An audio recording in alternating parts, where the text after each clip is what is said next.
Hello everyone, welcome back. Please comment, rate, subscribe, folks. Comment, rate, subscribe, like the videos. Also share the videos. I want to thank you folks for liking, watching, and sharing my videos. You people are the absolute best. Seriously, I appreciate you folks. So listen, this is my reaction to the Jets' first round pick of Mekhi Becton in this 2020 draft, man. Woo.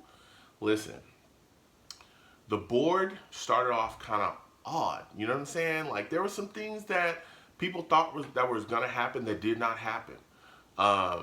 You know, Andrew Thomas being the first off the board. Everyone knows I loved Andrew Thomas. I was screaming about this kid, raving about him. Was hoping that he would still be there at 11. The Giants take him.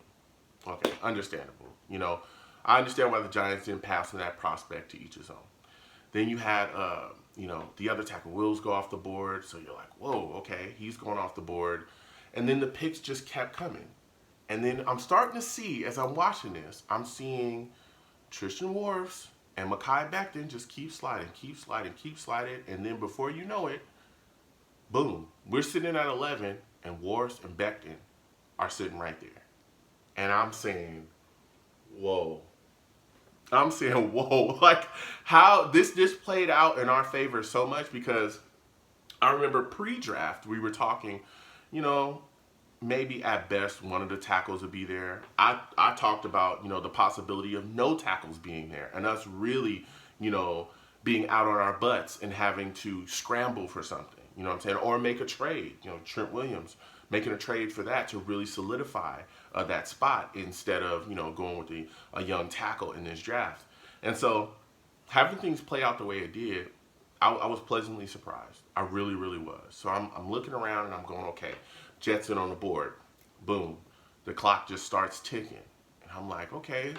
I was cool about the first minute. I was like, okay, it's all gravy, you know what I'm saying? Whoop, whoop, we in there. You know what I'm saying? We got our picks, all right, you know what I'm saying? I'm sure they just high-fiving each other and laughing and, you know, they got the pick. And then another minute goes by. And I'm like, all right, cool, you know what I'm saying? I get it. You just want to take your time, you know what I'm saying? Be Mr. Cool Guy. And then it was like another minute went by. And I'm like, what's going on? I'm not going to lie to y'all. I started getting nervous, okay? And I don't get nervous, bruh. Like, I don't get nervous, folks. I never really get nervous, but the draft history of this team, okay? The draft history of this team, the first thing I started thinking was, are they thinking about going somewhere else outside of offensive tackle? Because if you take a corner, or if you take something that we like, a defensive tackle, dude, it was going to be a bad day. I'm not going to lie. I was going to have a bad night, and then I was going to have a bad day, you know what I'm saying, today. I'm telling you right now, it was going to be bad, you know what I mean? Like, it was just going to be bad. So I started to get worried. I really did start to get worried after quite a bit of time started to go off the clock. I was like, well, what's taking so long? You know what I'm saying? Like, what could you possibly be deciding here? Like, one of our biggest needs is offensive tackle, whether it be left tackle or right tackle. You got two, you know, solid guys that, you know, out of the top four still sitting right here in your laps. And it's like, you guys are, what are you even thinking about here? Make the selection. Let's go. You know what I'm saying? So I'm not going to lie. I got nervous. You know, comment down below. Let me know if you folks got nervous when that was moving as well. But so I got a little nervous. And I started, you know what I'm saying, I started to get, you know, I started sweating a little bit, but you know, it was just a bead or two. It wasn't nothing crazy, but it was the two beads. I patted my two beads. I just went like this, and I was like, okay, I was back. You know what I'm saying? I got faith. I'm a Jets fan. Let's go, baby. You know what I'm saying? I gave him one of these. Let's go. You know what I'm saying? And then the pick comes across. They say, hey, the pick's in. I'm like, oh, okay, cool. All right, let's go. And they say, okay, you know, at 11, the New York Jets select Mekhi Becton. And I said to myself, okay.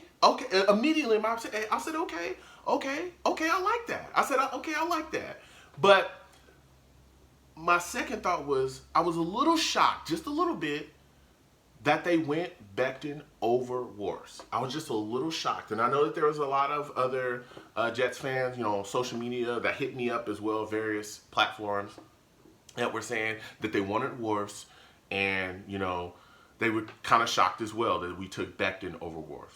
Understandable. I don't think that Becton's a bad selection at all. As a matter of fact, you know, talking pre-draft and all these things, everybody pretty much thought that Becton was going to be there for us, and that he would be the last tackle that would be on the board if any of the tackles were there. That he would be the last tackle on the board, and that we would take him. So I wasn't put off by the pick at all. I like the selection of Becton. Again, my two things with him still stand. I'm still worried about his ability to, you know, keep his weight on the up and up so that he's not getting too heavy. But again, this is the NFL facility, it's the NFL. They're going to give him a solid diet plan, and I just hope that he's, you know, strict in that dieting so that he stays at the weight that he needs to stays at to play. Because if he gets way too big, we're going to have issues with him, okay? And the second thing, again, that drug test that he popped on, that was my second concern pre-draft. I made a video and I talked about it. I was a little worried. But if Joe Douglas feels like that's not, you know, wasn't that big of an issue, and there's also as well, I read reports, various reports that a lot of other teams didn't really think it was a big issue as well.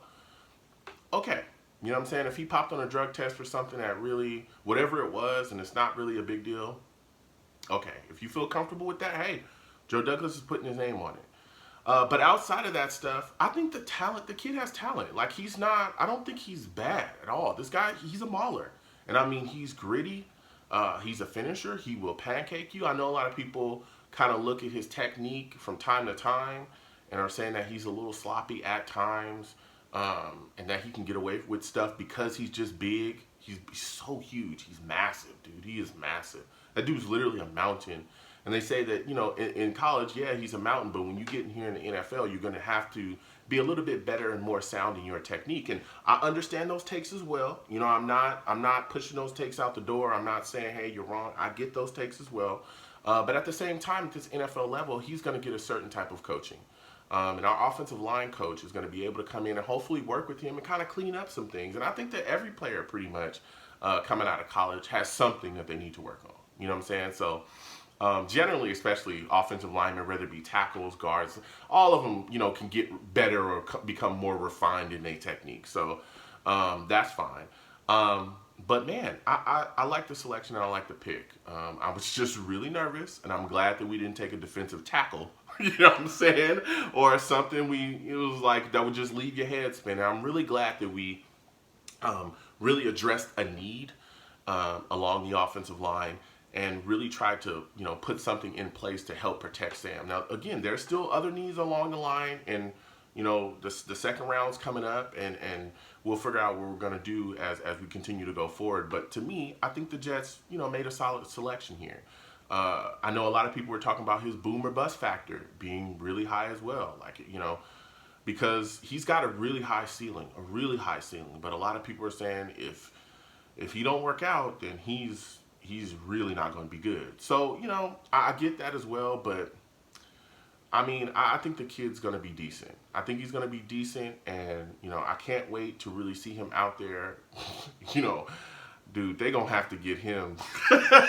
He is so big, I don't know. They're going to have to get him a 5X, 6X jersey. I mean, that dude is huge, man. That dude is so big, man. But, you know, I can't wait to see him out there, you know what I'm saying, do what he can to protect Sam. I know that he's being brought in and everybody's excited because, you know, he could be our potential starting left tackle. So, you know, I want to see how if that works out there. But, man, this is, if he pans, man, this is going to do a world of good for Sam Darnold. And not just for Sam Darnold. And I talked about this before. This isn't just about getting protection for Sam Darnold. He is our franchise quarterback. But this is also about getting some running lanes for Le'Veon Bell. And nobody's talking about that.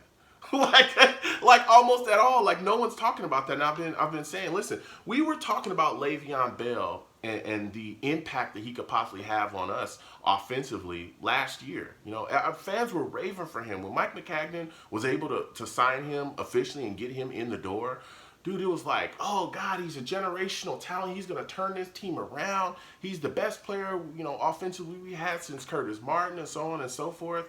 And, he's been struggling. Not just the play calling of Adam Gase, which has been horrific, but there were also next to no running lanes. Our line truly struggled last year in pass blocking and wasn't very good in run blocking either. So if Mekhi Becton, can come in and really legitimize that left tackle position, and start opening up holes over there, man, it's going to do a world of good for Le'Veon Bell. A world of good. So I like this selection. I want you folks to comment down below. Let me know what you folks think about that, about Mekhi Becton, him being selected. Were you shocked that we selected him over Wirfs? I know a lot of other fans were as well. Comment down below if you just wanted Wirfs and let me know why. Because I love, reading you folks' comments and going back and forth with you folks. The other thing that I was kind of I thought was kind of a missed opportunity, man, and I kept talking about it, was the potential to trade Jamal Adams and get some capital back to really help build this team. And this is one of the things that I continued to watch the draft after that. And I saw CeeDee Lamb slide down to 17 with the Cowboys. And I said, oh my goodness. Whoo! Oh man, you want to talk about, I was like, Joe Douglas, are you going to do this? You know what I'm saying? Are you going to do this? Are you going to address our left tackle position and address our wide receiver position and get a number one wide receiver? Are you going to do this right now, dude? Are you going to be a GOAT? You know what I'm saying? But he didn't make the move, so Jamal Adams is, still here. He didn't make the trade. There was no trade made. But man, you get CeeDee Lamb and Becton, and I think again we've gotten more picks for Adams as well. You really set yourself up nice, because again the second round is coming as well, and you would have had some capital to really continue to play in these later rounds too, and possibly continue to bolster up that wide receiving core after you solidified your offensive line at left tackle. Or you can also continue to build your offensive line as well with that capital, because there's still a need along this offensive line. That right guard spot, I don't know, man. And that right tackle spot, I mean, we got Fant, so if Mekhi does end up starting at left tackle, then I'm guessing Fant's going to play right tackle. But, God, I don't like George Fant. I really don't. But, hey, Jamal Adams is here, so obviously they didn't move him. But, man, CeeDee Lamb, that would have been something. That would have been something crazy. I mean, that dude is a step in number one. You know what I'm saying? A step in number one, and we ain't had that in a while. But there's still some wide receivers in that second round that I think that we can get and possibly make an impact. But I don't know if they'll be there when we select. We might have to move up. So comment down below. Let me know what you folks think about that as well. I want to hear your thoughts about the second round and who you'd like to see selected in that second round. Is there a guy that you think is kind of being slept on that you think will be there when we select? Are you concerned about the possible run on wide receivers, because wide receiver, a lot of these guys could be gone before we select at all. Is that making you a little bit worried about this second round coming up? So comment down below. Let me know what you folks think. I love hearing from you people. You folks have a good one. Go Jets. Peace.